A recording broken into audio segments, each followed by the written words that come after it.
Hello, everybody. Just testing all the new stuff out. Just got my Gigglybit internet. So let me know what the sound's like, what the quality's like. 60 frames a second. I'm streaming, and tell me what the pitch is like as well. For some reason, there is a huge delay, and I thought Hello, everybody. by the time I've got all this new fast internet, why is there such a huge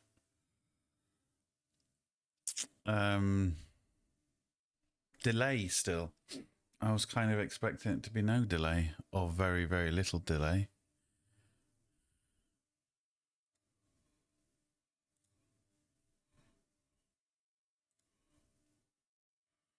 Let me watch it back in HD.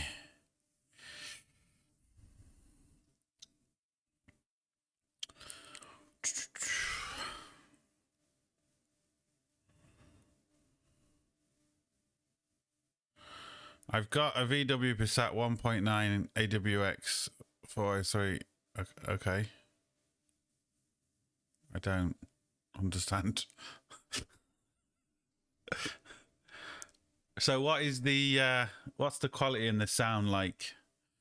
If everyone can let me know.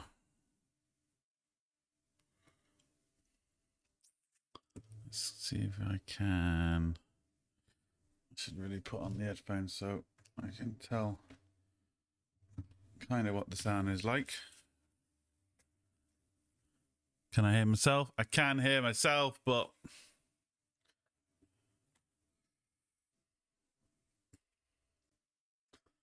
I don't know. Why can't I see the chat? Oh, I'm glad I did a test because this isn't going well at the minute. I can't see anything. And I'm not sure what the quality or the sound is like. It's okay. It should be better than it's okay. I'm streaming at 4K 60 frames a second. It should be better than okay. Java, how you doing, mate? If someone could tell me what the quality is like, you know, is it spluttering? Is it okay? I need a bit more than it's okay. I need more information so I know if I need to change anything. According to this, there is no frames dropping out. And we're over 50,000 kilobytes a second. And that's all YouTube can handle. YouTube can't go anymore. 51,000. I don't think YouTube can go any more than that.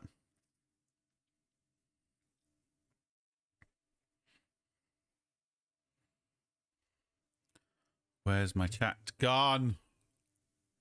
Nightmare. Yeah. I don't know what's going on with the chat, but obviously it's not maybe the stream isn't great because unless people can't hear me properly, but yeah, I need to know what the quality is like. Change your opinion on the Spitfire. Oh, why? Facts are facts, mate.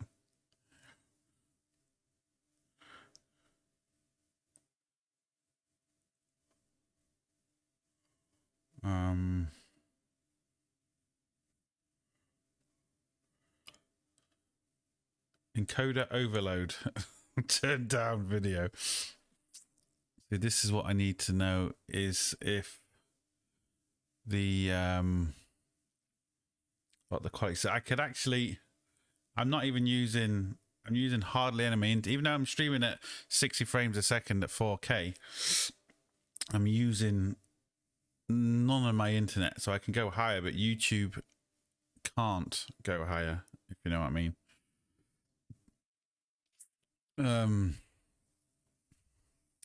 All good on my side. I just kind of hope that the quality is good, and the quality is good and it's not kind of spluttering, because that's just bloody annoying. But what I do want to try is I just want to try all the things that I've been doing over the last couple of weeks. You could do with being a bit bigger in the car. Oh, we can sort that out. That's very easy. Oh, look at that. Boom. See? That's not a problem. Your sound's okay, Leon. You sound okay, Leon.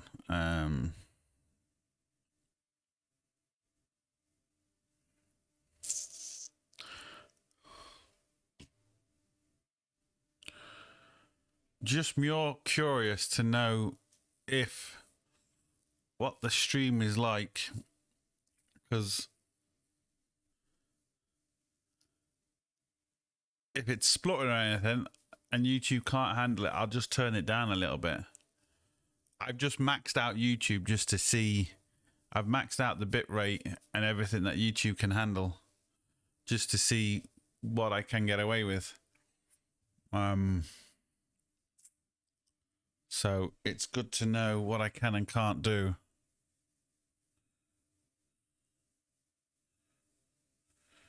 With it. I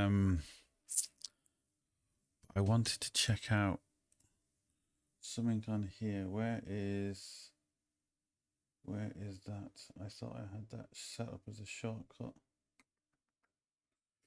That's why we do test, people. To see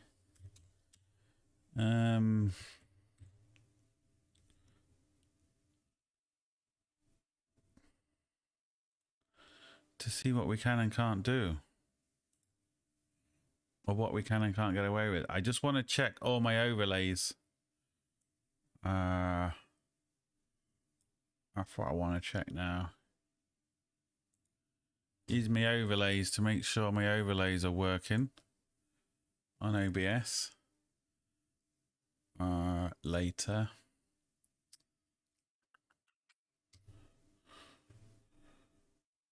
Why do I have to log in again? I thought I've already done all this. Bloody annoying.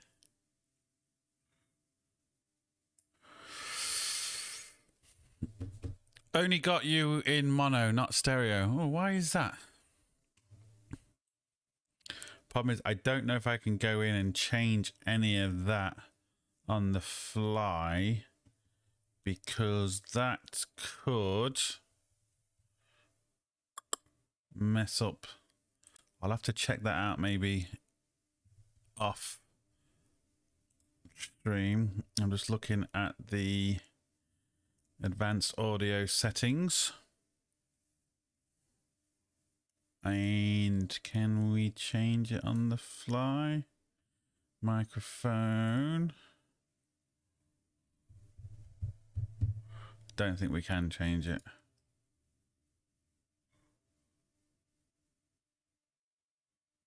Or can we?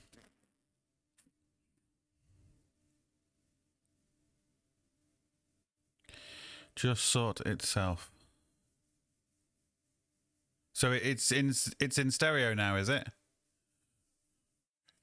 So I've been doing so much work behind the scenes trying to get this right, thinking it's just gonna go perfect and everything's gonna be fine. But obviously it never goes that way.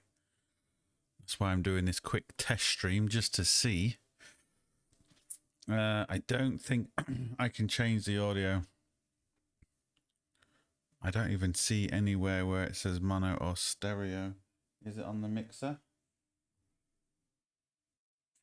Nope, it's not on the bloody mixer.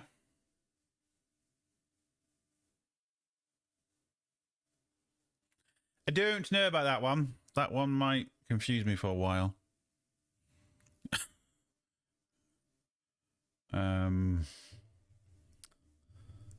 Mono still. Yes, in stereo. Well, someone's saying stereo and someone's saying mono, so I don't know if people with headphones can tell me if they can hear it in both ears or just one, because maybe it's not my end, maybe it's someone else's end. I don't know. If one person can hear it in stereo and one person can hear it in mono, that's weird. Because I can't see quickly anyway. I can't see any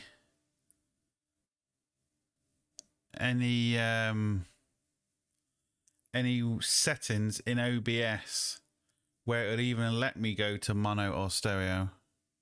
So I don't know. But I bet there's maybe just a setting I can't see. I'm trying to think what it could be. I don't know about that one yet. I'll have to figure that one out.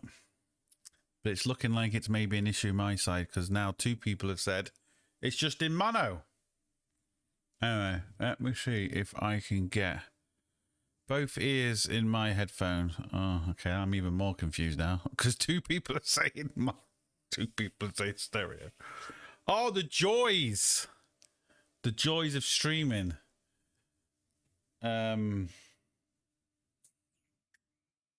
I now need, is this it?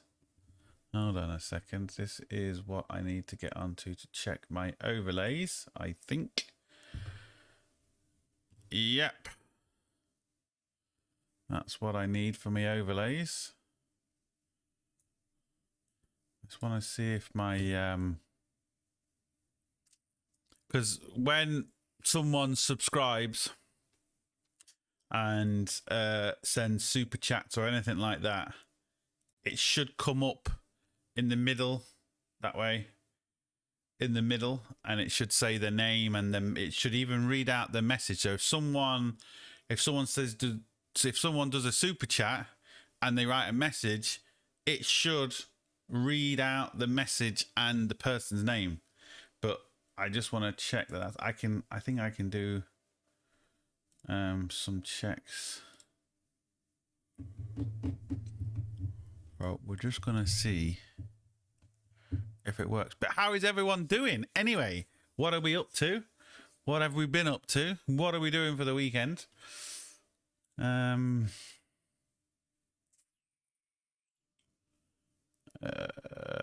Alert box, and we should be able to test subscriber. Another stalker. Ah, yes, I forgot I did that. I did some funny things for subscribers and stuff, so you'll see it now in a second. I forgot I did that. It'll come up now in a second. There's like a 20-second delay from what I'm seeing to what I'm seeing on YouTube. I forgot I did that. That's how long ago it was. Audio not so good. Some people are saying it's good. Some people are saying it's bad. I don't know. In what way? There we go. Look. Another stalker. In what way is it bad? Is it bad because it's in mono, or is it bad just it like sounds bad? I forgot I did that. Is that just, here we go.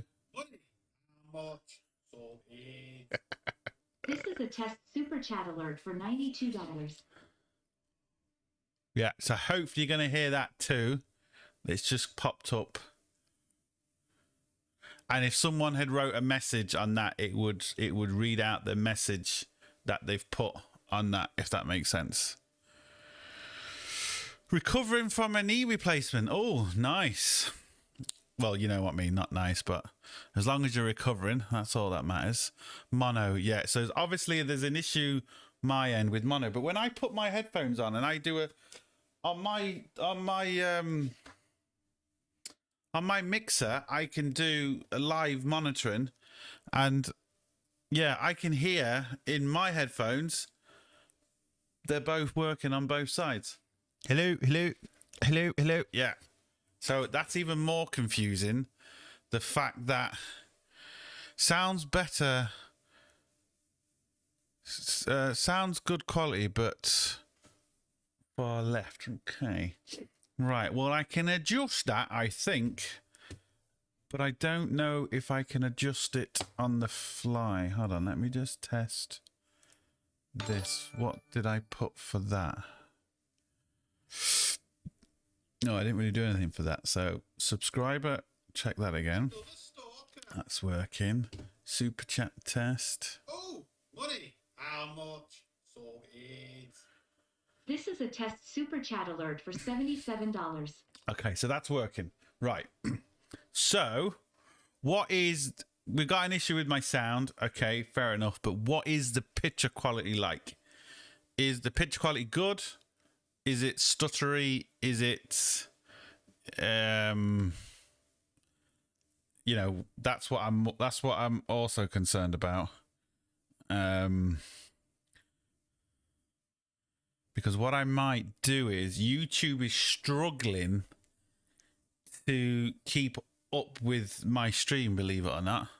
So what I might do is I might knock it down to 1080p at 60 frames a second. Because I'm maxing out the kilobytes that YouTube can handle. Like, I'm completely maxing it out. Picture quality is great. Okay, so it is just my sound. I wonder if it's just in headphones. Is anyone listening to me with speakers, and are both speakers working? Or is it just we're having an issue with headphones? With people with headphones. But the problem is, if that's the case, then I'm even more confused because I don't know how I'm going to properties. That's the microphone I'm using. Advanced audio and properties. See, we've got what have we got? According to advanced audio properties in OBS, I'm on stereo, not mono.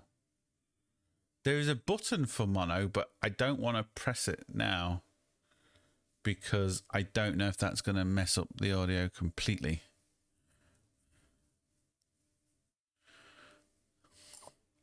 But then that wouldn't make sense because if there's a button for mono, I've just pressed it. I just pressed it. And I'm going to unpress it. I just pressed it. Is that... Oh, hold on. Hold on a second. I think that's it. Oh, yeah. Oh, I think that's bloody it.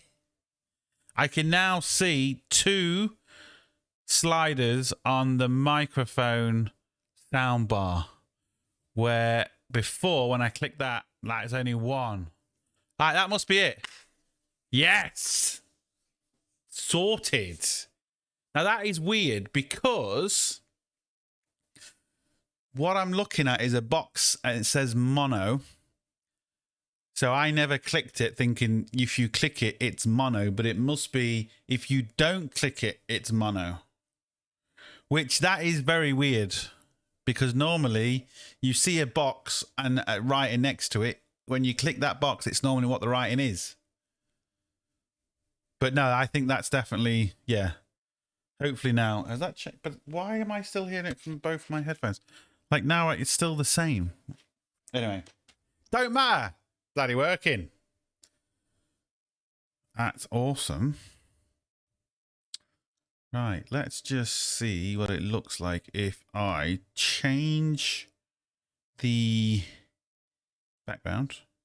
Oh, that background's gone small. Why is that background gone small? The background should be big.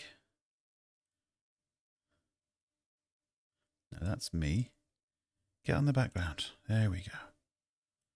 There we go. Look at that. We're on some sort of lake now. Oh, it's not big enough. Hold on. Oh, it's too big. Now, some lightning behind us, look. Bit of lake. Go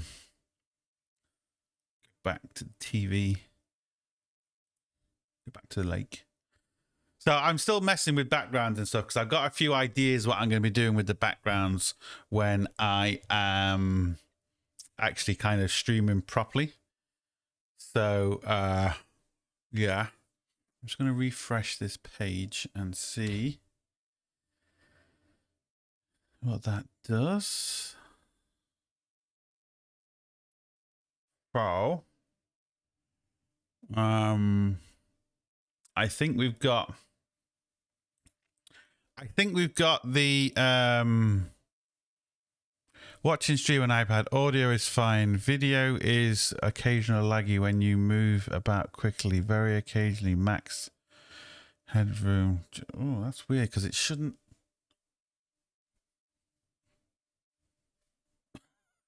It shouldn't be. But then again, I am literally, according to the settings on OBS and what YouTube can handle, I have put it to like max.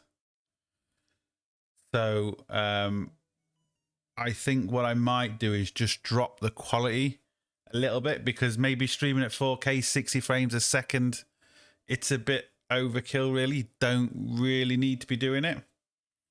You know, 1080 at 30 frames is going to be sound. 720 at 60 frames or something. I'm not sure. I'm not sure if I but then again, I also don't know, come to think about it, is if, because I'm streaming at such a high frame rate, if someone's internet, you know, is struggling, it might be jerking, because when I'm looking at my screens, there's no jerkiness that I can see unless I've missed it. So I don't know. So maybe by putting it down, or even if you select a slightly lower quality, because I know, you know, sometimes when you watch a YouTube video, it remembers what you've last watched a video at, whether it is, you know, at 480 or 720. So maybe it's more, it could be that as well. But I don't know if you're really going to notice the difference between 4K and 1080, to be honest, or even 60 frames a second. I don't know if you're going to notice the difference. So I might just knock it down a little bit, to be honest. Still don't like how much of a delay there is, though, between this screen and this screen. It's a bit bloody annoying. I know there's always a delay, but normally I just thought the delay was because my internet was never really strong enough. Well, you couldn't, you know, because my internet was weak, I couldn't set it at like max. But now I'm literally maxing out every setting YouTube have got. Lost some frames earlier. Looks smooth to me now. 1080 60. Yeah, so I might just leave it at 1080 60. I think it's pointless maybe streaming at 4K 60 frames a second at 4K, to be honest, because like I said, I'm maxing out YouTube's bandwidth, and I think that's maybe some of the problem, because technically speaking, my internet is fast enough to stream in 8K. If I had an 8K camera, I could technically stream in 8K, but there is, as far as I know, there is no streaming platform that allows you to do that. I don't think there is, but it's pointless anyway, because 8K TVs are like 50 grand, you know, and 8K cameras are stupid money, so it'll be pointless doing it. But technically speaking, my internet is fast enough to do it. So yeah, and I just want to check. So what I can do is, if I'm doing long streams, for example, because I've got a Steam box here or Steam Deck here, I can set things. What I'm actually interested in, I've got some sound effects, and I want I want you to tell me if you can hear them, because I've set them up, but I don't know if they're going to, like, what's the word I'm looking for? Just play for me if they're going to play for you. So I'm going to press a sound effect now, and I want you to tell me if you can hear it your side. See, I've just heard it my side through my speakers, but I don't know if it's come through on... I don't know if it's come through on YouTube, so just let me know. Looks like ultra low latency isn't supported over 1080. Yeah, that's really annoying because I thought it was.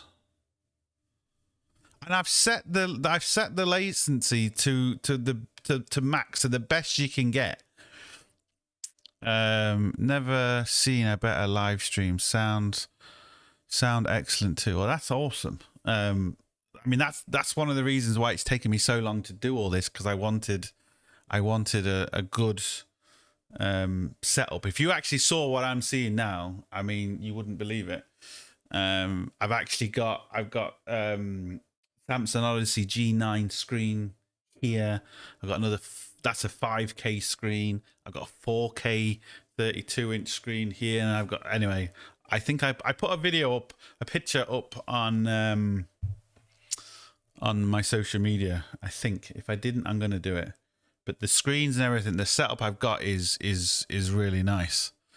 So it's just tweaking it and getting it perfect. And I'm going to have 3 or 4 cameras that I'm going to be able to go between to do all different. Just a peep. Okay, so maybe I'm going to have to figure out that, because I got some really cool sound effects. Like this one. Hold on, that one's not working. I got a really good one that allows me to like self-bleep myself, like live. But not that I do it, because I don't mind swearing, but it's really funny because you don't have to swear, but just by pressing the button it just sounds funnier. If you just swear, that's fair enough, but you go beep beep and you keep pressing the beep, but I can say anything within that beep and I'm not swearing. It just sounds really funny. I've done like tests, but I can't get it to work on the live stream yet. And I've just paid a fortune. Well, I say fortune, not a fortune really, but I paid money for sound effects and a voice changer, and I can't get it to bloody work on stream for some reason. So I'm gonna have to figure out that. I think we heard sound effect. Yeah, I think it was picked up through my mic as well. That was the problem. Gary, how's things? Yeah, I think that was more the issue. So what I might do is, is my camera? Oh, my camera is set to follow me. I even got, which I know is kind of a bit OT, but I even got a tracking camera. So as you can see, and I move, the camera will follow. Now, there we go. See, look, the you can't see, but you can just see where my green screen ends. So yeah. So the idea with that is, if I'm moving around and doing something, the camera's going to follow me, so I'll always be in shot.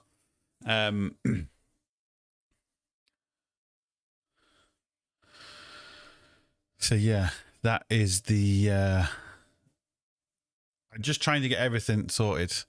Tricky question. At fuel pump dash fuel, we consider power fuel pump 1 to 2 seconds. Is this correct? Crank no start Freelander.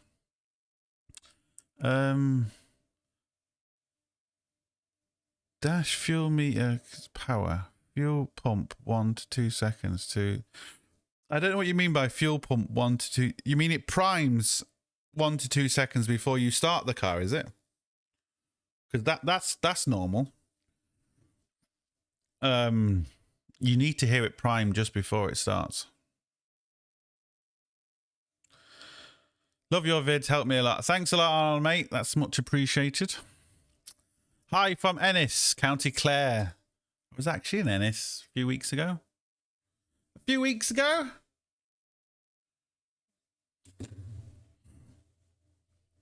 I was collecting, what was I collecting? Collecting more stuff for the stream.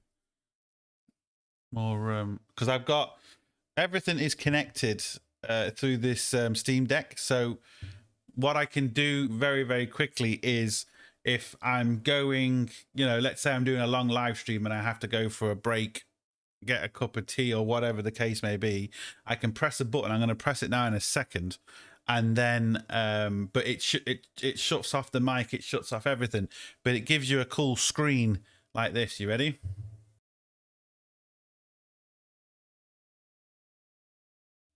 So I can do that, so you don't just see like a blank screen, so people can see, oh, he's coming back in a minute. We can also do this, which I did at the beginning. So it just, again, look, it's not a big deal, but it just adds to everything. It just makes things, look a little bit better. It doesn't do anything for the video, but it certainly makes things look a little bit better. Full power, 1 to 2 seconds, then power vanishes. Oh, you mean you get so the car loses power? And have you got any error codes? Because it sounds maybe like a fuel starvation issue.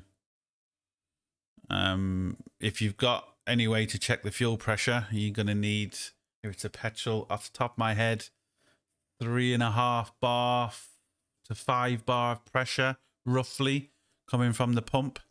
Because the pump could have a few dead spots. The commentator could be having a few dead spots on the pump. And you can check it with an oscilloscope. I've done a video on that. But if you don't have an oscilloscope, you can still check it with a manual gauge. I've done videos on that as well. And you need to check that first. Well, one of the first things to do is, if you haven't really got any tools, is just replace the fuel filter. Because that could be, but I'm sure on them Freelanders, the fuel pump's on the outside of the tank. I know it is on... Is it on the petrol ones as well? Can't remember off the top of my head. Can't remember. But yeah, that's one of the first, with fueling issues. Unfortunately, you need tools. You need some, not so much expensive tools, but you're going to need some tools to figure out what your fuel pressure is. You can, if you, even a little handheld oscilloscope. You don't need to use an expensive one. A little handheld oscilloscope to check the commentators on the fuel pump. That's really easy, and also to check the fuel pressure. But you need kind of tools to do that. It's not a thing you can kind of do with with no tools as such. Well, you'll never be 100% anyway. So, hi, have you worked on a Volvo 855 cylinder? I'm looking to improve. The handling seems washy. Well, I mean, it all depends on how old the car is. If you want to improve the handling, well, there's loads of ways of doing it. Depends how much money you want to spend. Decent tires, that's the first thing. If your bushings or bearings or anything have gone, then poly-mount bushings, but you'll get a harder ride, so a more uncomfortable ride, but better handling. It depends how you want to go, because the problem is, to make a car handle better, it's a minefield, because you could literally you can go down and spend thousands. But if you're just on a budget, just get all the bushings and stuff and just replace them with new bushings. That's going to help, because obviously it sounds like there's maybe some issues with bushings that are old. But a full set of poly-mount bushings, that will make the car handle, and a decent set of tires, that will do no end of good. But even poly-mount bushings are expensive, and if to replace them all in the car takes a long time, and it's expensive. There's no kind of quick fix on that one. That's just going to be a lot of time, really, more so than money, especially if you start replacing all the bushings.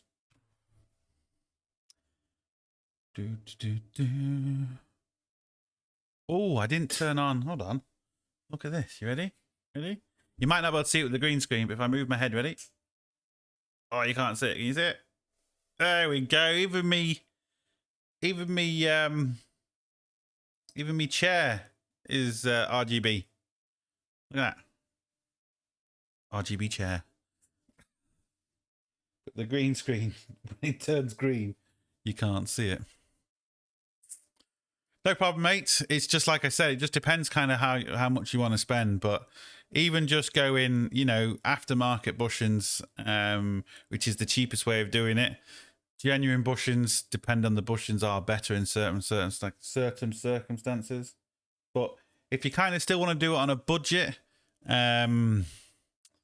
your Polymount bushings is still budget. It just takes a long time to replace them all. But lucky enough with the Polymount bushings, what's really good about them is, on most cases, you don't have to press them in. They're cut in half and they just push in together, and the bolt, whatever, you know, if there's a nut and a bolt, the bolt holds them together. So once you get the old bushing out, which is the hardest thing, the Polymount bushings, you can literally just put them in with your hand. They're brilliant in that sense. So, you know, but it still just takes time.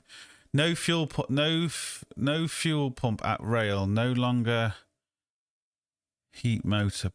Power reaches pump is only fuel meter consistent power pump. See, the problem is I can see obviously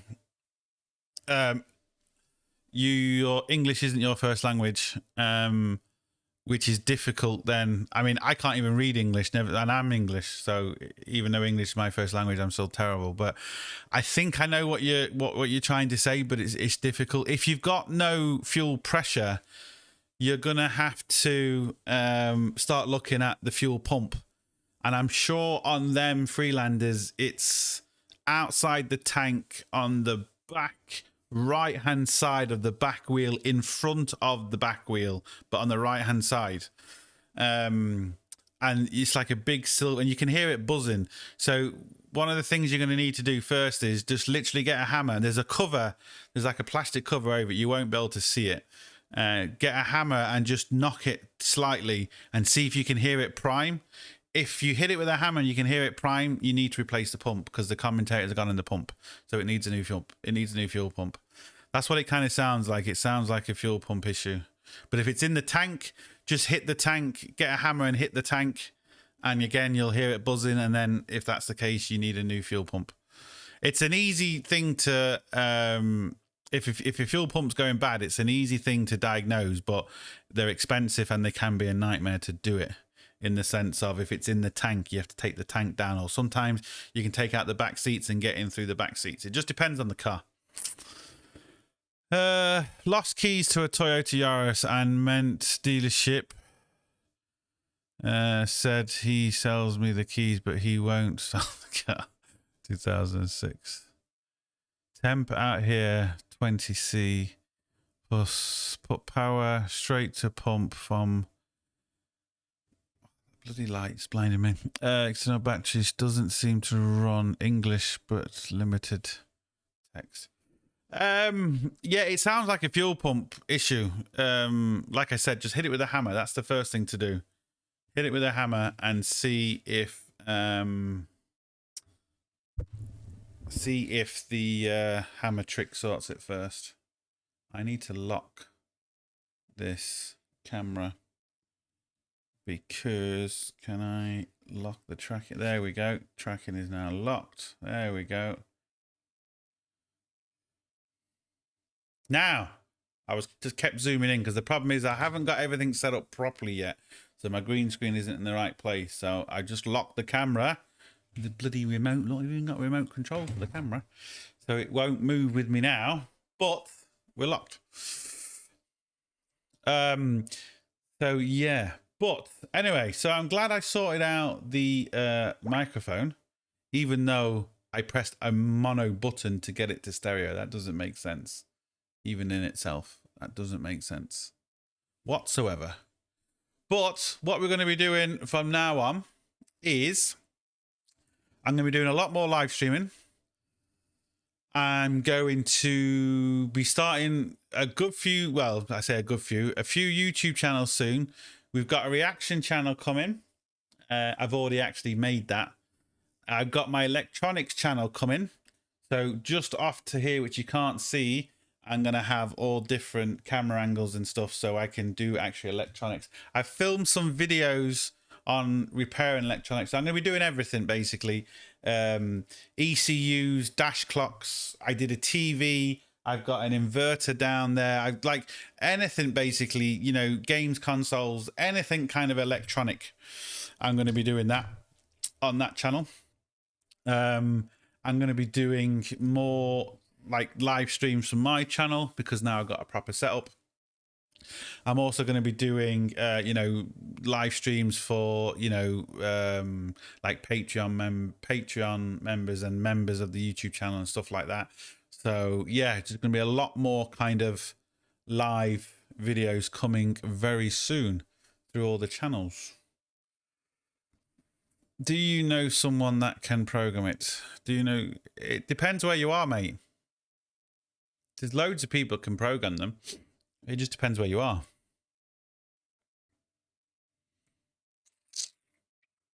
They're not that... Well, no key is difficult to program if you've got the right... If you've got the right equipment, of course. You know, they're really easy. So you just need the right tipper. I wouldn't know anyone up there. I mean, there has to be someone up there that can do it. There has to be someone up there that can do it. There has to be. The dealership says, what did the dealership say again? Let me go up. Lost keys to Toyota Yaris, and dealership says he can sell me the keys. Oh, he won't, but it won't start. So he won't, the dealership won't do it. That's anyway. In dealers. I'm actually in a bigger garage now. I'm in a garage with 3 lifts now. I'm still doing mobile, but I'm in a garage, a lot bigger garage, and we're going to be moving soon, hopefully to a bigger garage with 4 lifts. Be setting up 4 lifts in my new garage, but that might take a while. But that's where it's going at the minute. It's what we're looking at. So yeah, exciting things happen, but still doing the mobile stuff. I've still got I've still got, I could actually check. Hold on. Can I check here?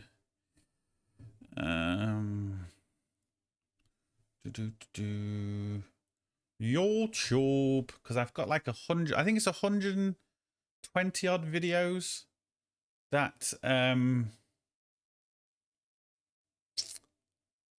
haven't uploaded yet.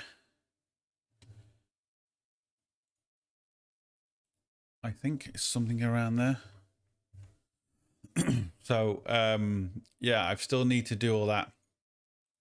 But yeah, once I start getting stuff properly and start getting ahead of myself again, I'm going to be releasing a lot more videos, because like I said, there's going to be this channel plus a reaction channel plus the electronic channel, and I think I'm going to be doing a gaming channel as well, because the way I've got this set up, I've set it up in such a way that it allows me to do everything. So it allows me to do gaming. It allows me to do, you know, live streams. It allows me to do the electronic side of things. It allows me to do everything. So that's why I've kind of set up in that way. So it gives me, you know, I can kind of do everything. So if I want to play a game, I can play a game, but I can also film it and do all that sort of stuff. So MD Locks wants 600 to do it. Wow. That does seem a bit high.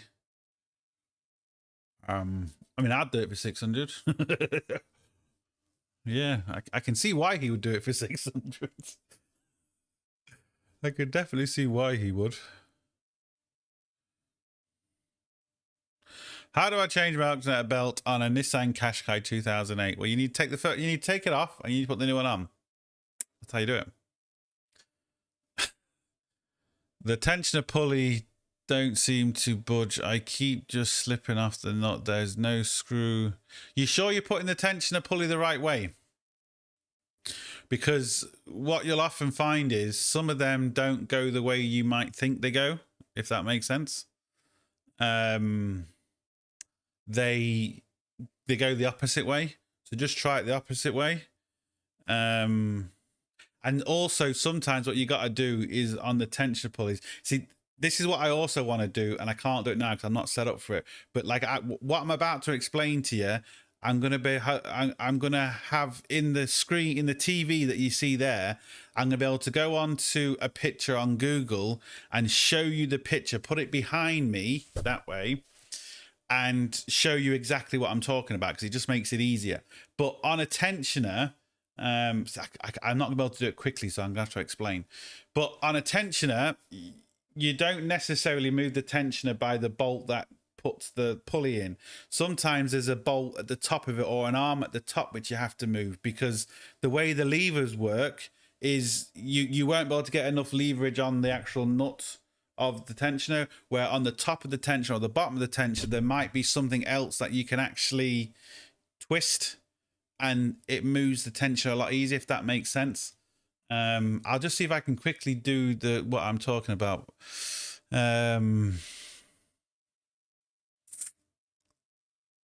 Worried if it's internal switch. The 20 degrees here doesn't seem to help. Possibly ice in the system, but the car is warm. I don't think there's going to be ice in the fuel system. I've never come across that before.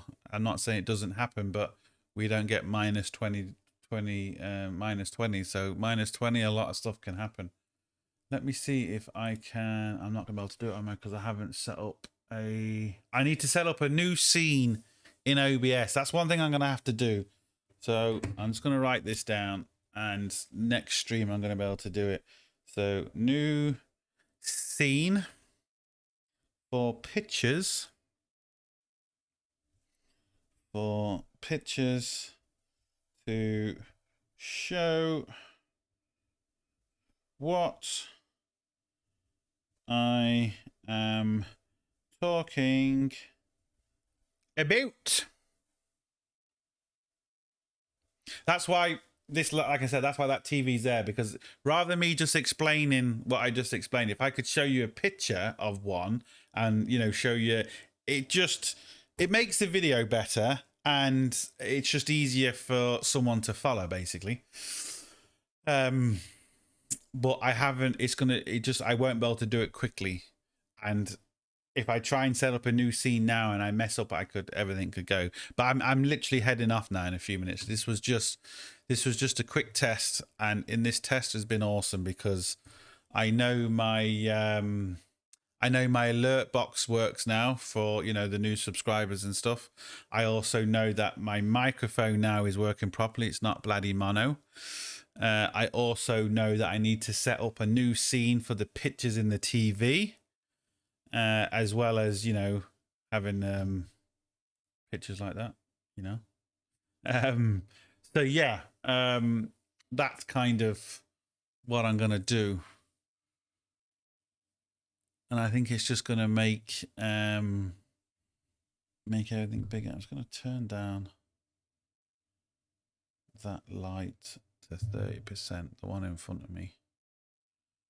I've got everything that it's really cool, because I've all the lights and all the stuff is Elgato. So I've got the Steam Deck here, which you can't see, but what I can do with that is just press a button, like you've seen the scene change. So like this, just press a button and the scene changes. I've just pressed another button and I can control all the levels on my lights. I can press another button to turn other cameras on. And just by press of a button, and it's not just live streaming you can do this on. I can press a button, I can turn my camera on and off. You know, like that. Very simple. I can press buttons and I can have YouTube loading up. I can, you know, this Steam Deck, you can actually do anything with it. It is unbelievable. It's a 32 key Steam Deck, and you can program it to do anything. And it just makes my life a lot easier. Like if I had the second scene set up, I could press a button and the picture I'm talking about would appear straight in the middle of the screen. So imagine this. All right, so if I make that smaller, this is essentially what it's going to look like. But this is a background, so I can't do it. Oh, hold on. Could I do it quickly like this? You see, like this now. That's the picture there. Hold on. Let me just quickly. Can I import that as I'm live? Hold on a second. Right. Right, give me a second. I'll see if I can do this.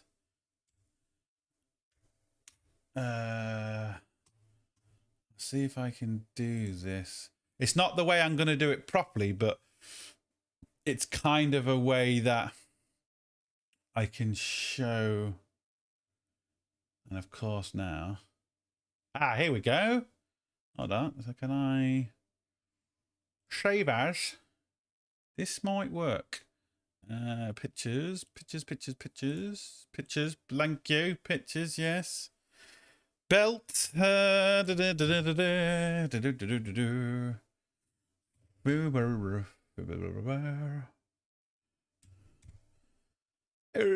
Save. Okay, that's saved. Now, hold on a second. Hold on. I'm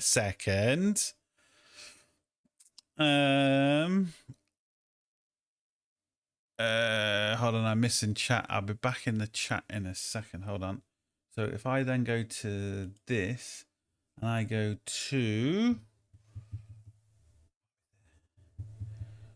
what is it? Is it? It's not media source. It's images. Yeah. Okay. Yeah. Right. And I need to browse. Pictures. Fan belt tensioner. Where's the fan belt tensioner? Oh, come on. Please say you've worked. Wait, what? Why is it not there in my pictures? Oh, come on. All files. There we go. Yep. Okay. There we go. Look. Right. This is not the way I'm going to do it. Right. Because I'm going to do it a better way than this. But you're going to get an idea. Right. So I can't point because my hand is off the screen yet. I know I can't point. How am I going to do this now? I've got the up there. Right. So as you can see, this is a fan belt tensioner, right? And where you can see the actual the pulley wheel, you know, to try and put something on that to move it is quite difficult. But to the side of the pulley wheel, just above where the pin is, now unfortunately I can only explain, but you're going to get an idea. So you can see that pin and you can see like a bolt sticking out through the middle. So on this particular tensioner, you would put, and that looks like a 16mm socket, you'd put the 16mm socket on that and turn that rather than trying to turn the wheel pulley, because it's just leverage, you know, it's just leverage. So that will give you a rough idea of what I'm talking about. And this is what I'm going to be doing when I'm doing these streams, but obviously a lot better than what I've just done there now.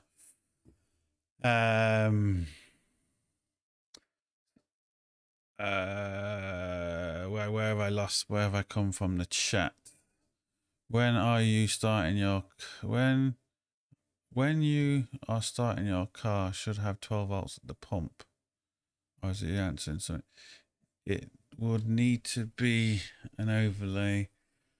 TV on the top of the picture, but screen moved overlay. So yeah, basically, I might even be able to do, hold on. Hold on. Let's see if I can get a Freelander fuel pump. And I'll show you what I mean.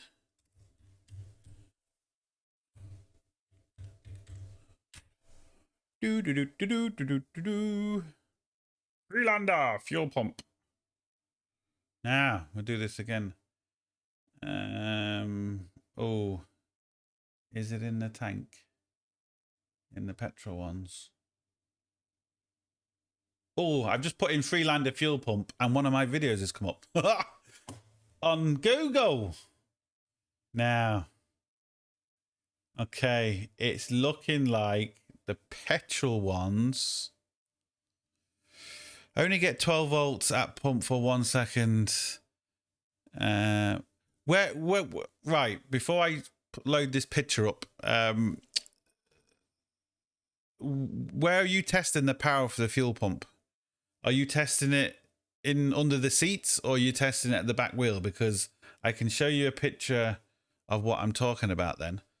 But I know the diesel ones have the fuel pump outside the tank, but I don't know about the petrol ones. I think the petrol ones maybe have it inside the tank. Looking at these pictures. There's 4 pins, 2 to dash, 2 to pump. It's in the tank. Okay, yeah. So right. It's gonna be similar to this, but it's not gonna be. It's gonna be similar to this. But you see, the fuel pump initially will prime, so it'll only power for a few seconds, and then it will stop. When you turn the ignition on, if you turn the ignition on and just leave the ignition on, the fuel pump will only go on for a couple of seconds, and it primes, and then it will stop, because otherwise the fuel pump will just keep on going and going and going, and it will just do damage and spurt out fuel everywhere. But when you're cranking it, then the fuel pump should kick in again. So if you're just testing, if you're turning the ignition on and just testing it, that's correct. That's fine. There's nothing wrong with that. If you're cranking it and there's no power, you have an issue. Then it could be a relay, it could be wiring, it could be, you know, that's different altogether. All right, let me get rid of this image because we don't need this image now. Okay, let me save this image. Save image as bump. Save to camera. Okay, save. So now if I go to, can I delete that one? Remove. Yeah, because I'm gonna have too many images here if I keep all these images. Add.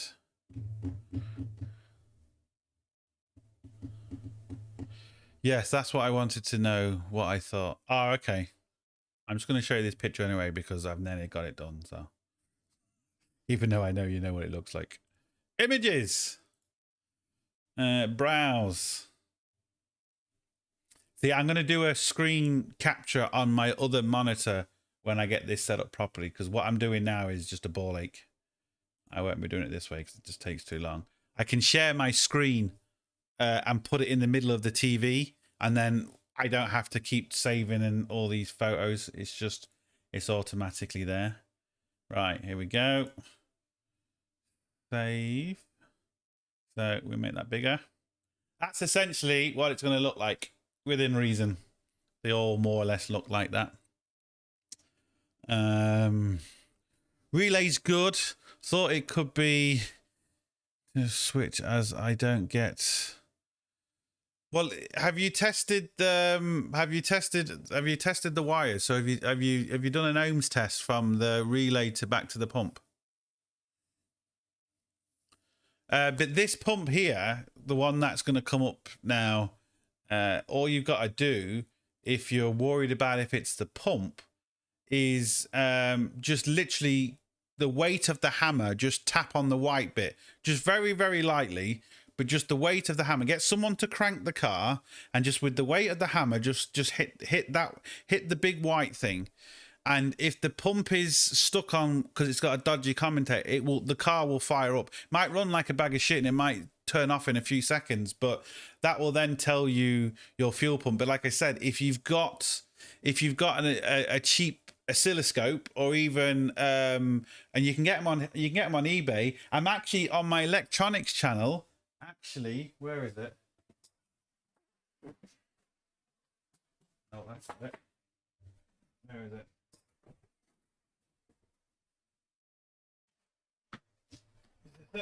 No, typical. I haven't got it with me.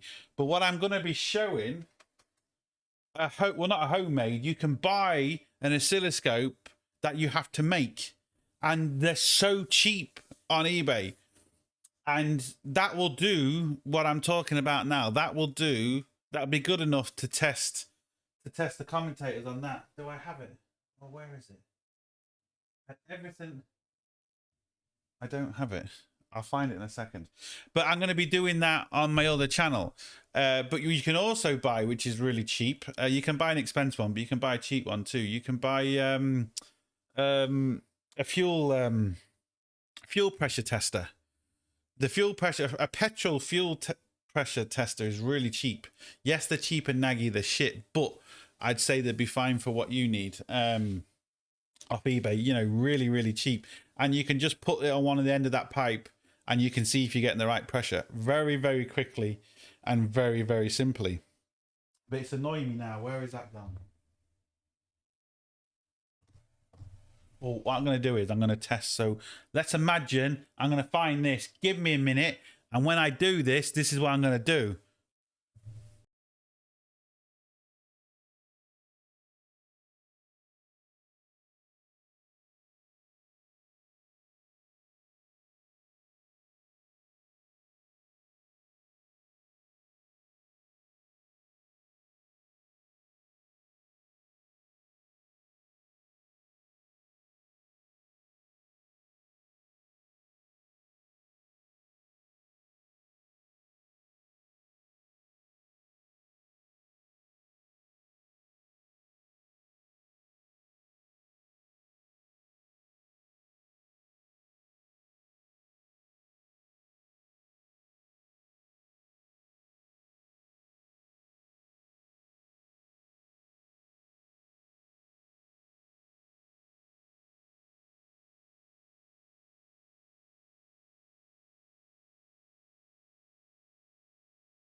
I'm back.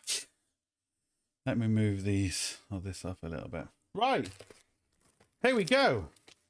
This is a single channel oscilloscope kit, right?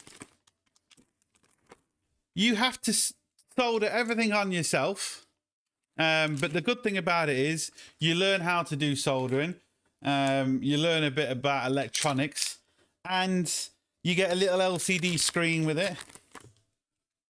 And really, really cheap. And then you have a little portable oscilloscope. Now, yes, like everything, look, it's not very powerful. Don't get me wrong. It's not going to be. Oh, I'll show you. I'll show you a good one. Hold on, back in a second.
Right, I'm back. I have to keep refreshing this.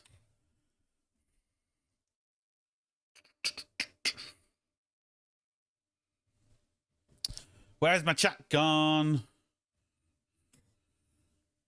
Right, so this is the 4000 series Pico 4 channel. I think this is the 4. I can't remember which one it is. Anyway, obviously that isn't cheap. This is a single channel oscilloscope. Yes, you can't compare the two because of the price difference. Of course, this one is a million times better, but then it's literally a million times the price of that one. So you can't compare. But what I'm trying to get at is, for something like this, right? It can do it can do a lot of kind of the basic stuff. It would be certainly good enough to check the commutator in that fuel pump. It would be good enough to do, it's not going to be good enough to do CAN lines or LIN lines or anything like that. It's not going to be, you're not going to be able to do coils or anything like that. But again, you're going to be able to do, for the price of it, you'll buy it, believe me. For the price of it, to have it there just as a one-off thing, if you use it once a year, use it once every 2 years, you haven't wasted your money. You really haven't. Power at the relay is fine. Haven't hit the pump, but not while cranking. Yeah, do it while you're cranking it.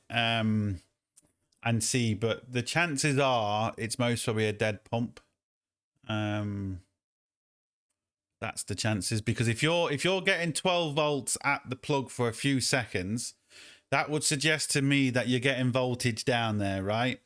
What you can do, actually thinking about it, because if you are, the problem with a loaded circuit, that's a loaded circuit that way.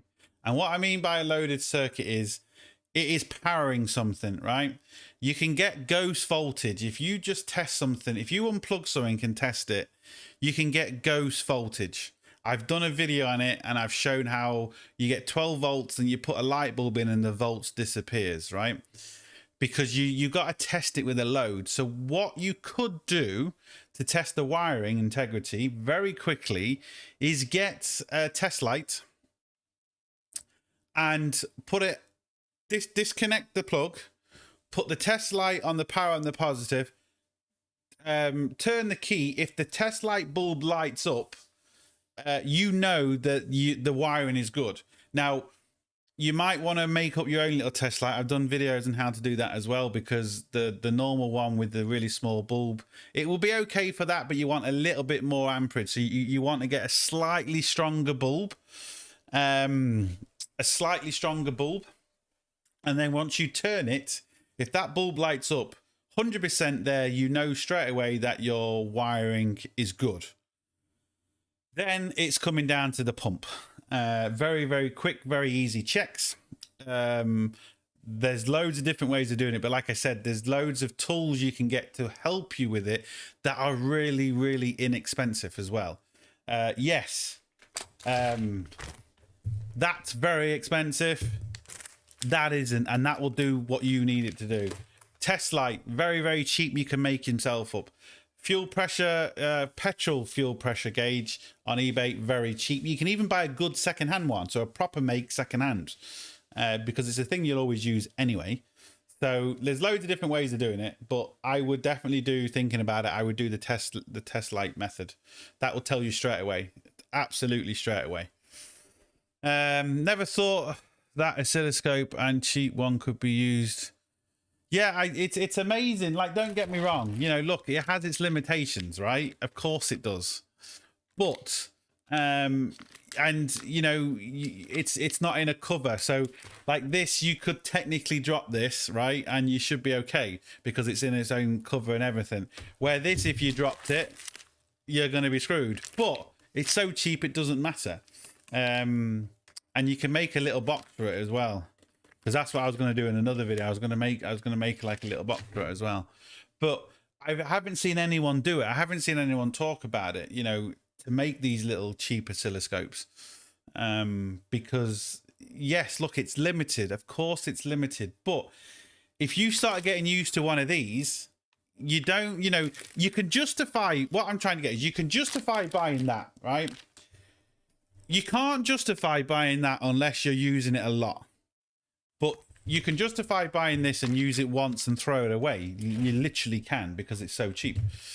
So you can, and like I said, it also gives you, I got the cheap Pico, still pretty nice. Yeah, again, look, you don't have to go for this. But the thing with this is, compared to even a cheap scope, now don't get me wrong, the cheap Pico scope is a million times better than this. Of course it is. I'm not disputing it. And when you buy the Pico, you get their library as well. So if you hook this up to a computer, you can go into Pico's library, you get all the waveforms. It's great. But with this, for example, right, what this is good for is you get to learn different techniques. You have to build it, which is interesting. It's fun. Well, if you're like me anyway, I think it's fun.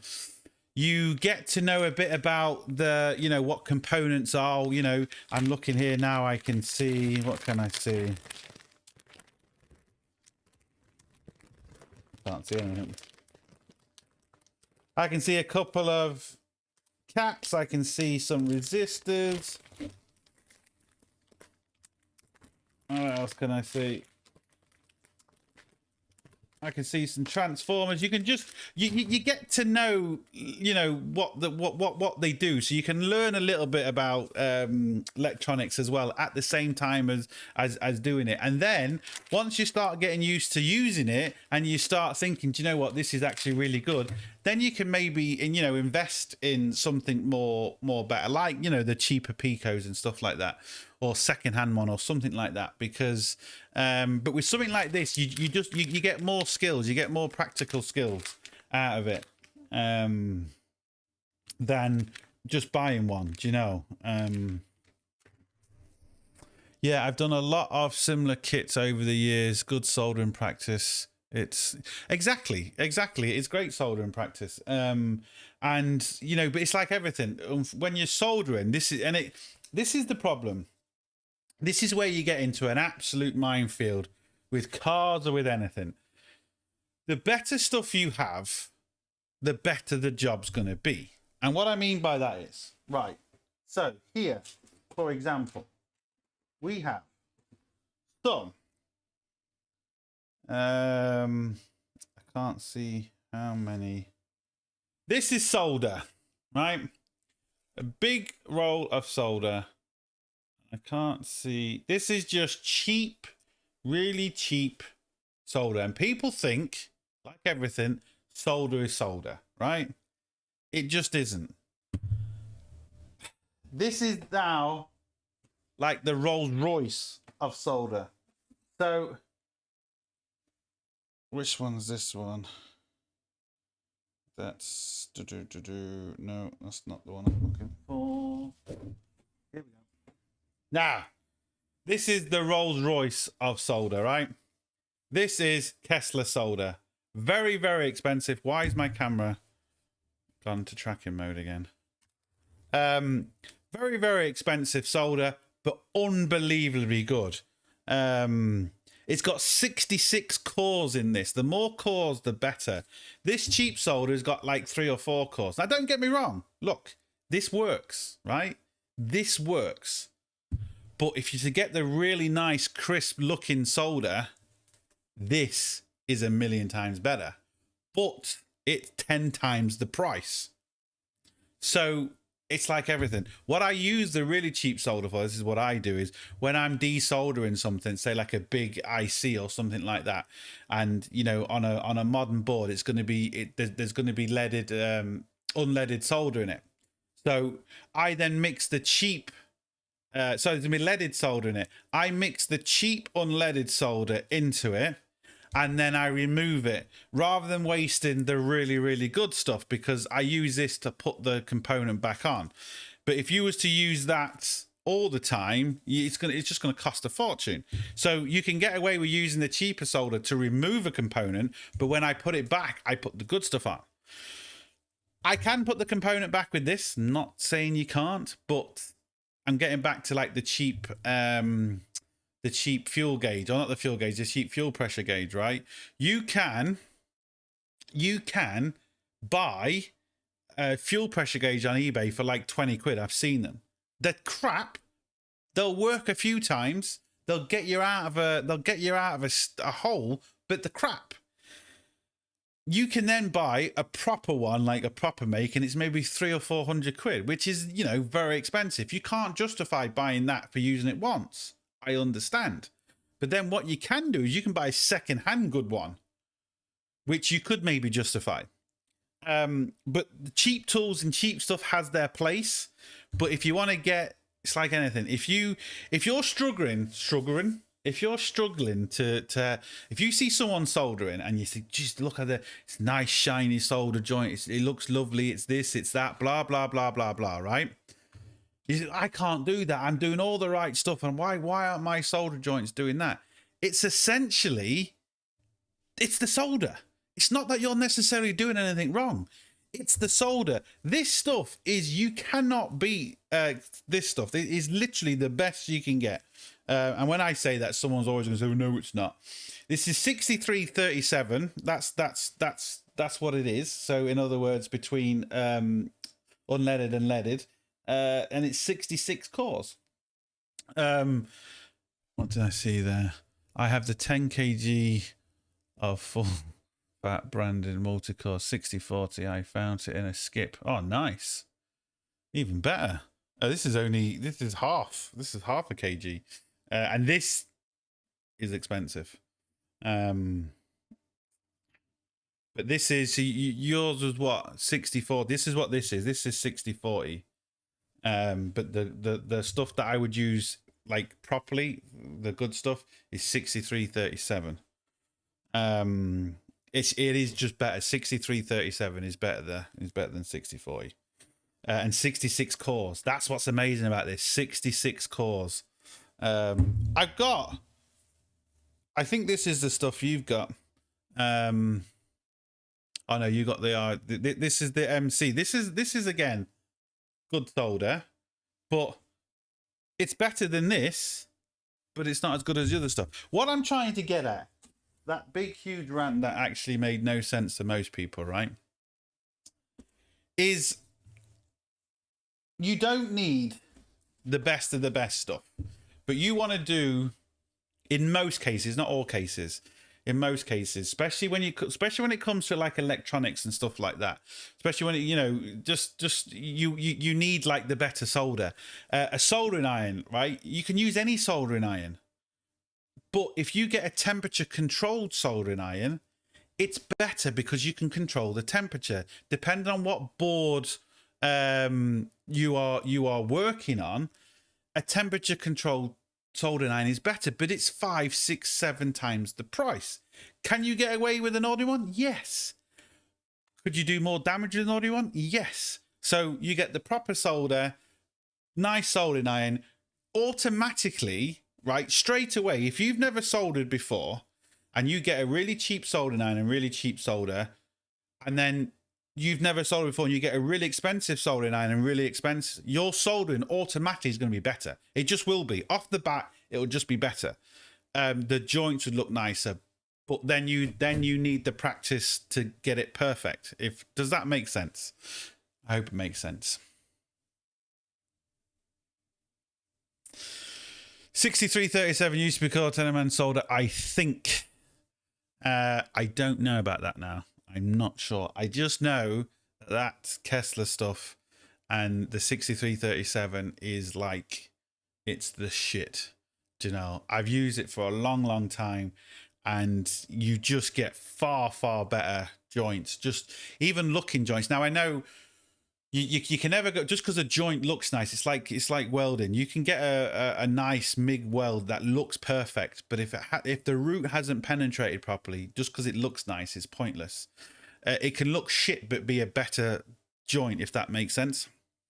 But the stuff that stuff, for example, is just, it's just good. But it's like anything. I will be using the good stuff on this, right? Just because I've got it. But I guarantee you on this thing, you can use the really, really cheap stuff and it will still work.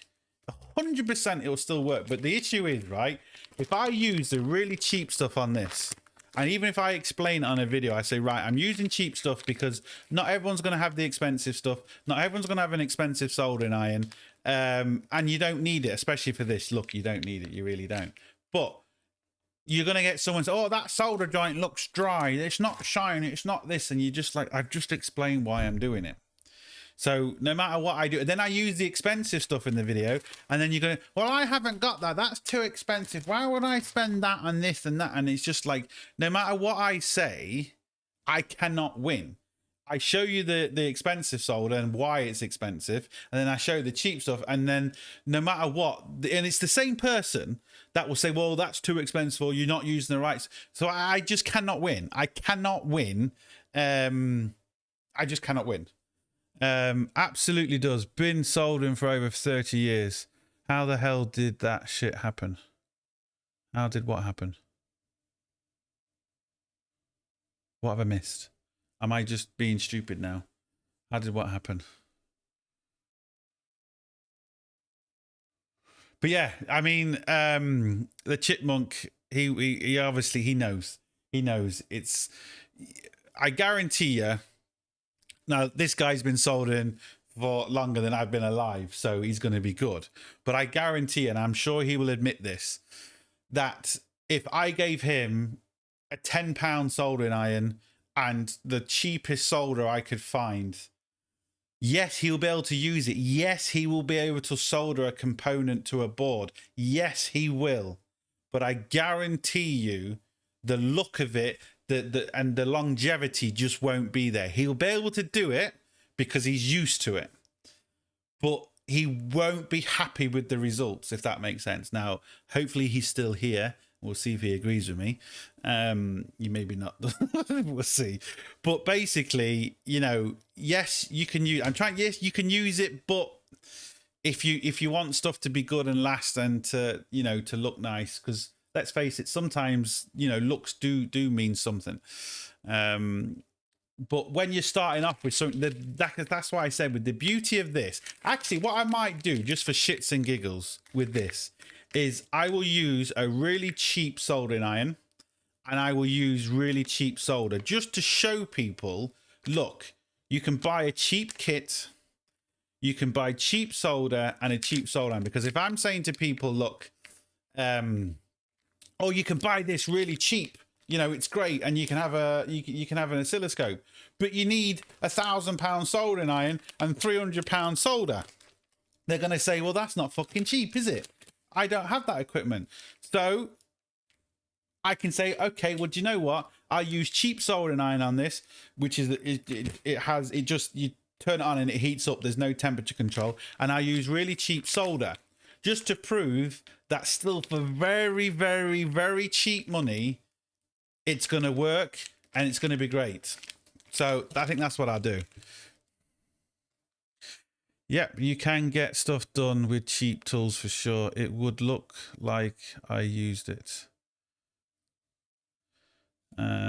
Yeah, flux again. Look, flux always helps, but again, this is the problem, right?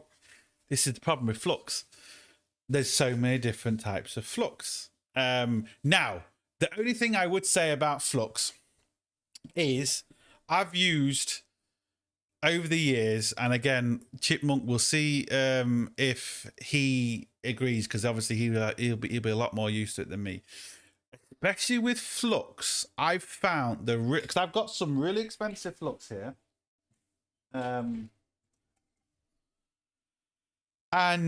it's no clean. I always use no clean flux, right? I always use no clean flux, even though I clean it off, but it's just good practice. You can buy cheap no clean flux, right? I think no clean flux regardless is good. I've used really expensive flux and I've used really, really cheap flux, and even really, really cheap flux is good. I have to admit, like, there is certain things you can get away with cheap. You can use, and again, I would say you can use cheap flux but good solder. Yes, the cheap flux tends to kind of make more of a mess and stuff like that.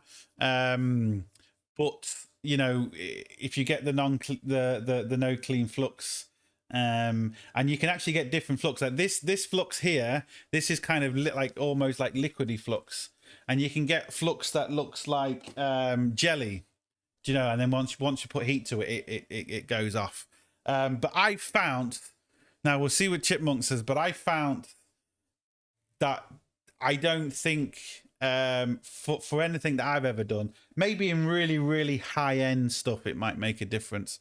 But anything I've done, the cheaper flux is great. I use resin flux. Well, there you go. Look, he uses resin flux, which is what this is, I believe.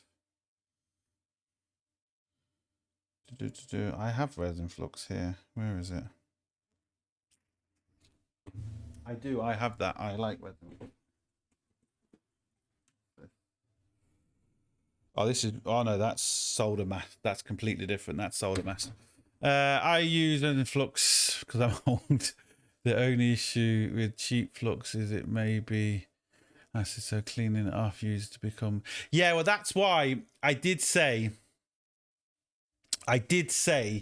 no clean flux, even the cheap stuff, right? This isn't cheap as flux goes. You can buy a hell of a lot cheaper flux than this, right? But look, it's no clean, which is important, because technically you can leave it on the board, right? Some fluxes out there you have to be careful because, like he said, you know, they've got stuff in them and they're not great.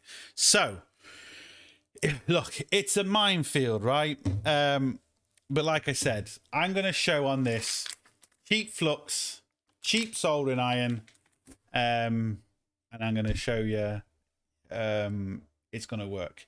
Will the solder joints look absolutely perfect? No. Will they look absolutely perfect if I personally use the best of the best? Well, no, because they just won't. But you know, at least you'll be able to see. At least you'll be able to see the difference. Yeah, cleaning it off is always better. Yeah, exactly. I mean, clean it off. But what I'm trying. I mean, I always do clean up. But what I'm trying to get at is the no clean stuff. Technically, you can leave on. It won't look great, but let's face it, if you're repairing something for somebody and you know, like there's a circuit board in this, you can't see the circuit board because it's in here. And the chances of someone opening it up that owns it and to see the flux on it is very slim. But the way I work is I clean the flux off thinking, right, this person's going to open up and he wants to see a nice clean board. That's what I do. Because look, it's easy to clean it off because all you need is loads of IPA. Simple. Loads of IPA. And it just takes anything off. Brilliant. And then we have some cheap solder mask. There we go. Does anyone know what that's for? And Chipmunk is not allowed to comment on this because he's going to know what this is. But does anyone else know what this is? I've said it's solder mask, but do you know what solder mask is? So yeah. It's a minefield, people. You know, you get into something and you think, oh yeah, I'm going to get into soldering or fixing or whatever the case may be. And then you see something and you get a cheap soldering iron. Everyone starts with a cheap soldering iron. And then you think, you know, because you see everyone, the professionals, right? Who, and they seem to have like, you know, a really expensive soldering iron. You think, well, why do they need a really expensive soldering iron? Look, I've just got this one and it works perfect. Well, it doesn't. Well, it does. For something like this, you know, this is not a multi-layer board. It's through-hole components. You can't really do any damage. When you start getting to a really expensive board and you start putting too much heat into one area, you're going to do damage. So, you know, that's where you need a temperature controlled one. Elliot, oh, did you fix it? Car fuel fixed. Was it out of fuel? Don't say it was out of fuel.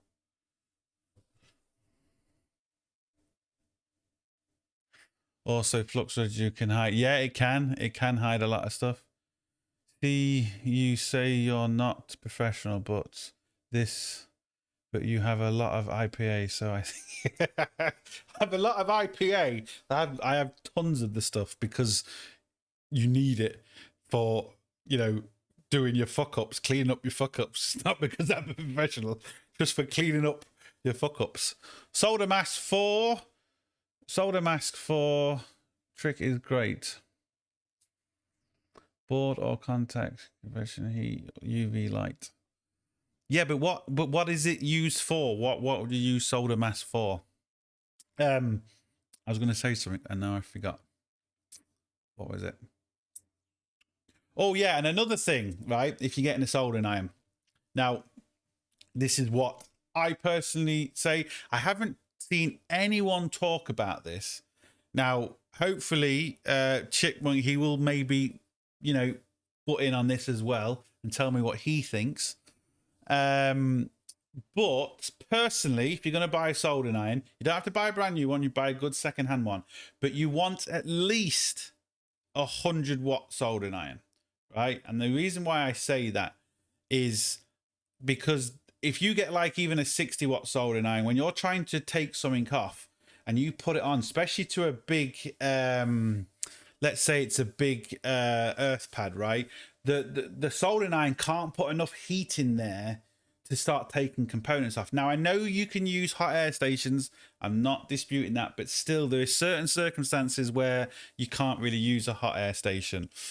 So you need a good 100-watt soldering iron, because what you can actually do, and I know this kind of sounds different to what I've just said, but it's like a plasma cutter. You turn the plasma cutter up to its full, because people say, oh, turn the plasma cutter down and you get a better cut. No, if you turn the plasma cutter up full blast, even cutting 1 mil steel, you can cut through it really, really quickly, and the heat doesn't stay in the material. Let's say you've got a piece of material this long, right? And it takes you half a second to cut that with the plasma cutter turned up full. Or if you turn the plasma cutter down properly, what you'll find is it could take 5 seconds to cut that. And you're putting 5 seconds of heat into that area. Where if you've got a really good wattage, soldering iron, you can put it on the bit and it'll heat it up really, really quickly, and you can get the heat off. Where if you got a 60-watt soldering iron, for example, let's say you might have to have it on the board for 3 or 4 seconds, 5 seconds. So you're putting 5 seconds of heat into that board. Where if you've got a 100-watt soldering iron, you could put it on for 1.5 seconds. I'm just giving you an example. And that 1.5 seconds, it doesn't put as much heat into the board, if that makes sense. But, you know, it's always good to get other people's opinion. No, just adding emojis for the stream. Okay, fair enough. I mostly do through-hole stuff and solder wires together, and none of your surface mount stuff as a day job in electronics. So, yeah, fair enough. But you're right, using a soldering iron all day in and out, you will high-quality ones. Yeah, exactly. It's like anything, you know, they do last longer. Repair damage tracks and traces. Kind of. It's not really for that though, but it's used in part of that. But to repair the trace, you have to do something else.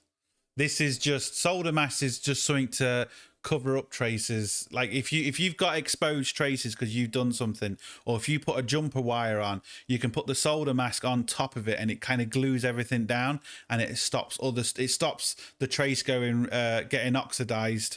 It stops all sorts of stuff. It's just really good stuff to have. Soldering iron technology makes a big difference too. The mini USB 18 watts are better than the cheap one. Yeah, again, I agree. I agree. 100 watts if temperature control for, yeah, well, definitely you wouldn't want to just blast 100 watts everywhere. My actual soldering iron, believe it or not, I haven't got it here with me, but it's a good one. And it's, I think it's like 100 or what is it, 150, 160 watts. I'll have to show you it because again, but it's like the Kessler stuff. It's like the Rolls Royce of why does my camera keep turning its tracking on? It's like the Rolls Royce of soldering irons, but again, it'll last a long time, and it's good. No, wrong way. That's the way I'm looking. There we go. There we go. There we go. Thermal capacity is a big deal. So lower the power, you can actually cause. It takes. Yeah, so that's what I'm saying. You know, look, it's like everything. There's more than one way to skin a cat. It's like everything. You know, it's like when I do videos and call, oh, you're doing that wrong. You should do that. You should do this. You should do that. Let me get rid of these pictures because we don't need these pictures there. So yeah, look, it's like everything.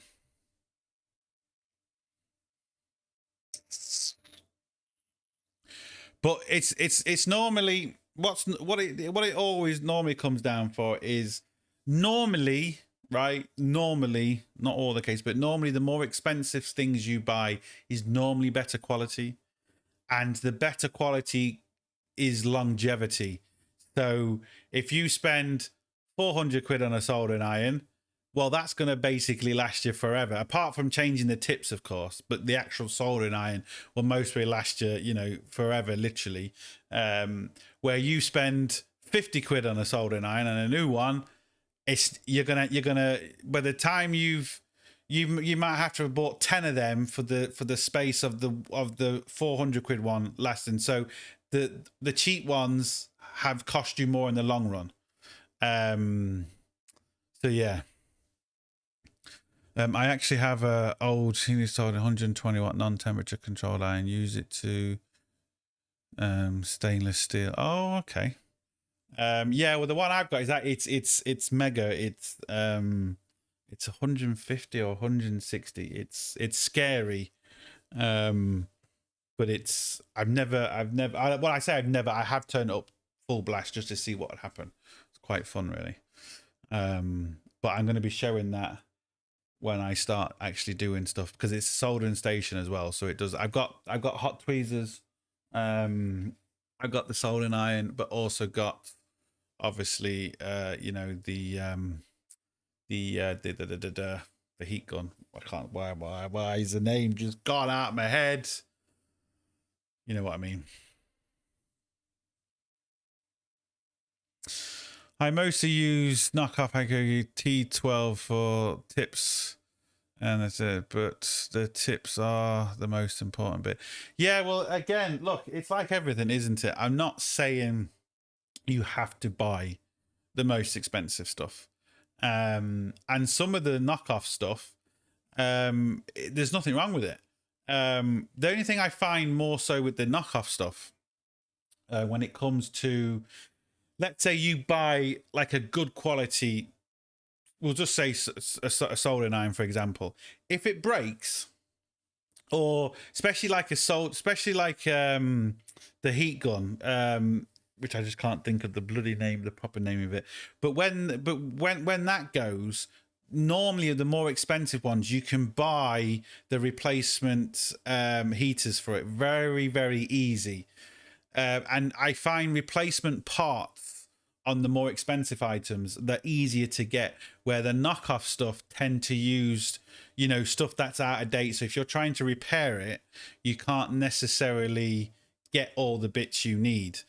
But things like tips and all that, you know, it's amazing how quick it adds up. You can buy a soldering iron for 300 or 400 quid, but you can spend 1,000 quid on tips. It's crazy. It's absolutely crazy. I've never actually used. I've heard a lot of people using the knockoff stuff. That stuff. I've never personally used it. I've always meaning to do. So what I might do is, just for shits and giggles, I might buy some of them and just kind of, you know, compare them to stuff. But I've even got, and it's not here, but one video I do want to do, and this is what I want to show you about a kind of a cheap soldering iron to a good soldering iron. I've got a special little gadget that actually does the thermal thing properly. So you'll put it onto this little, like, it's like a little piece of wire, and it'll show you how hot that piece of wire is getting. But when you get, like, say, a 60 watt soldering iron, you'll put it on and it will spike up to the heat but drop really, really quickly.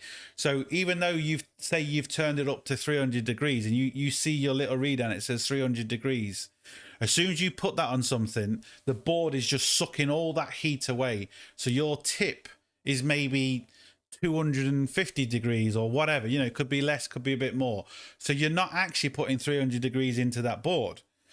Where the 100 watt one, for example, or the 120 watt one, if it says 300 watt and you put it there, it's going to be a hell of a lot closer to that 300 watt. So the cheaper one, you might have to go to 350 watts to get 350 degrees, sorry, to get the temperature you're actually looking for. I have a cheapo Amazon special controls. It's like LED combined, etc. If it's damaged on site, no will. Yeah, exactly. I mean, that's another thing. You know, if you're going out with it and you're doing stuff, you know, if it's a cheap shitty one, it's like this. Like exactly the same thing I said about this. If you drop this or break this, it really, really doesn't matter because it's so cheap. You can just buy a new one. You know, it really doesn't matter. TS101 tips cost €81. Best iron I've ever had. Like I said, I've never used one. I've never used one. Yes, thermal capacity is very low on the micro irons. That's where the high power comes in. Exactly. And it also comes with tips. You know, people, you can get. Oh, where are my tips? 1 second. Hold on. I'll do this again. Oh.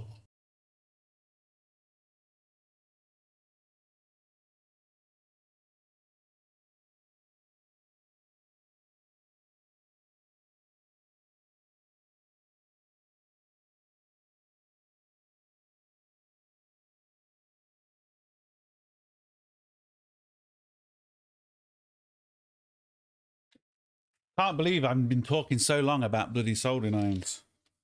But this is just what you learn as you do stuff. Now, this is a prime example, right? These are two different tips for the same iron.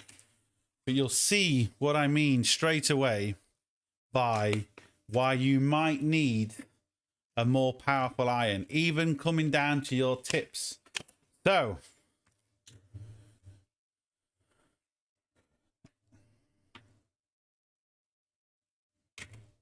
this, you can't see it because I've left it tinned.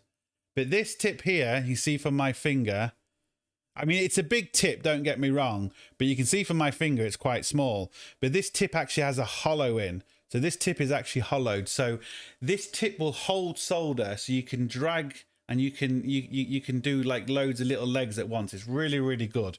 There's so many, you can get flat tips and all sorts, but this tip, I use these tips quite a lot because they hold like a little solder ball there. But you can see how small that tip is, right? Hold on, before, let's just see.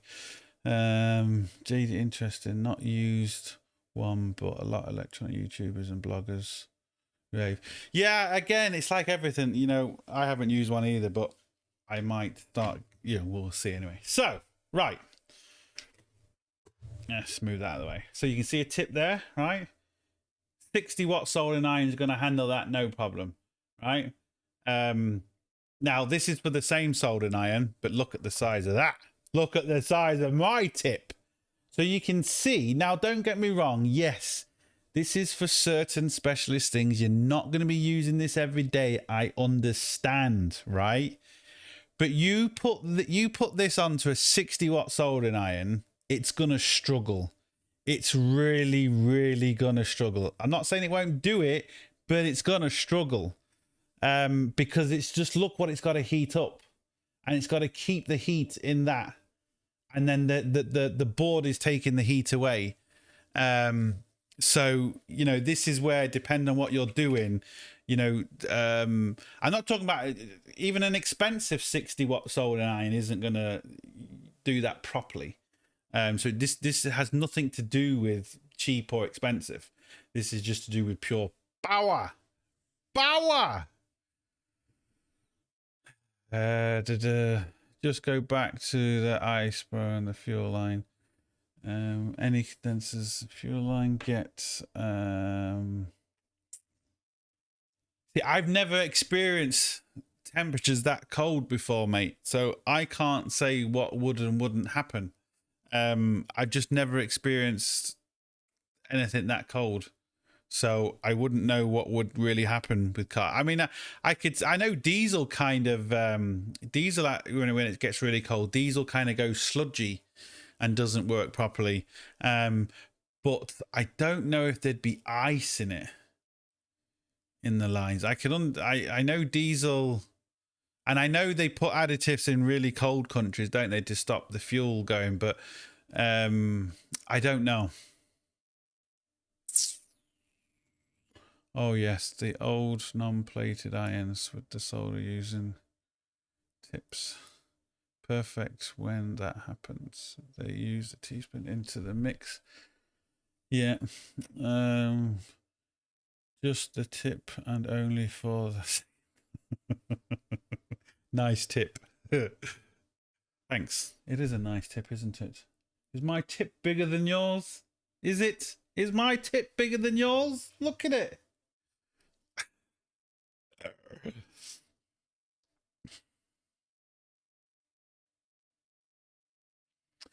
Yeah, the fuel. Yeah, they're using E20 now. Well, if they're not, some places are, and they are going to be going to E20 fuel, which for the older cars is going to be causing issues. I wouldn't get freaked out about it. A lot of people are getting freaked out about this new fuel because they're saying, "Oh, you're not going to be able to run classic cars on it and all this sort of stuff." Where, think about it now. I'm not old enough to remember this, but I obviously know it happened when they changed from leaded fuel to unleaded. And everyone was going mad because, oh, I can't run my car, it's going to destroy my car. Now, in that case, it kind of did, because for the cars, you needed to put hardened valve seats in the car for it to work, right? And this new fuel that's coming out is going to start and cause fuel line issues. So it's going to cause the fuel lines to crack and stuff, but your car will still run on it. You just need to change a few bits on your car, and old classic cars are still going to run on it too.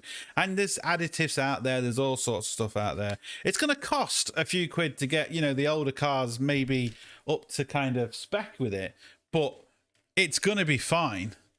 It is going to be fine.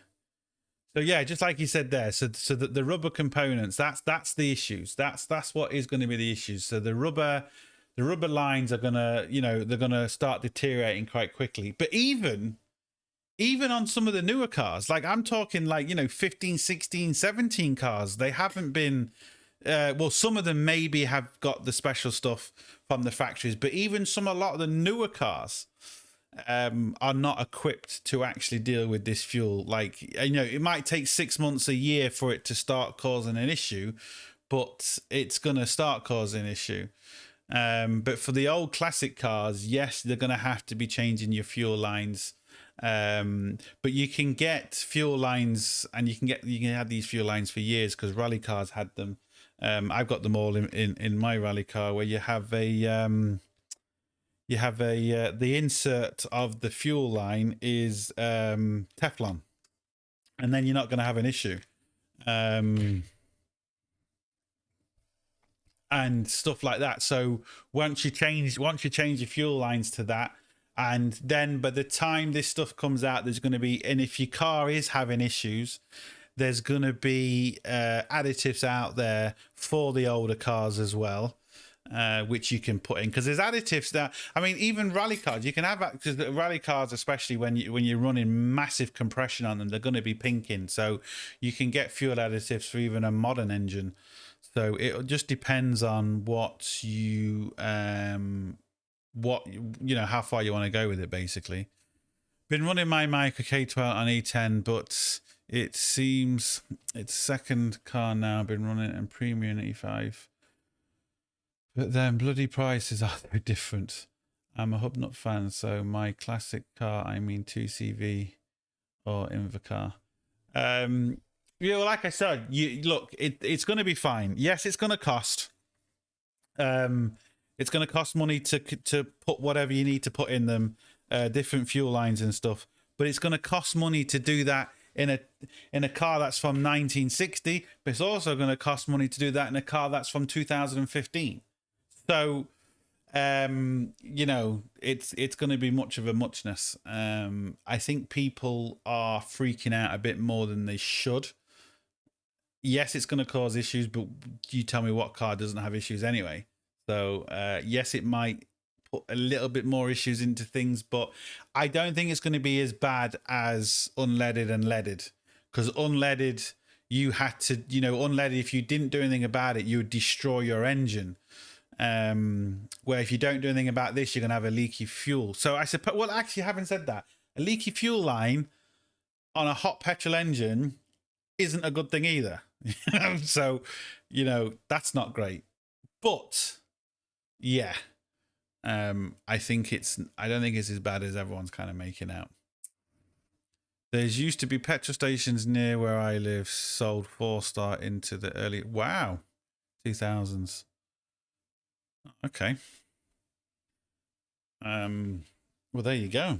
And I'm sure, like anything, you know, there might be certain people kind of clinging on to it, or maybe making something where you can kind of, you know, do your own little like homebrew type thing, or your little additives and stuff like that. Anyway, what I'm going to do is, because I wasn't planning on being here for this long, I just wanted to make sure everything was working. I've got a little bit of homework to do now to get my other screens working and pictures and stuff like that.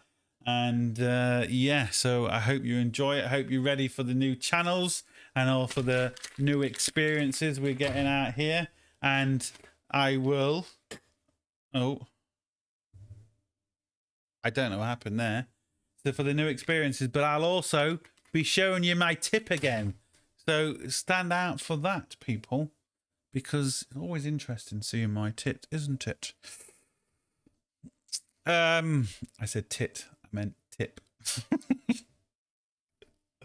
Oh, anyway, I will chat to you later, and we'll see you on another live stream. So goodbye, everybody.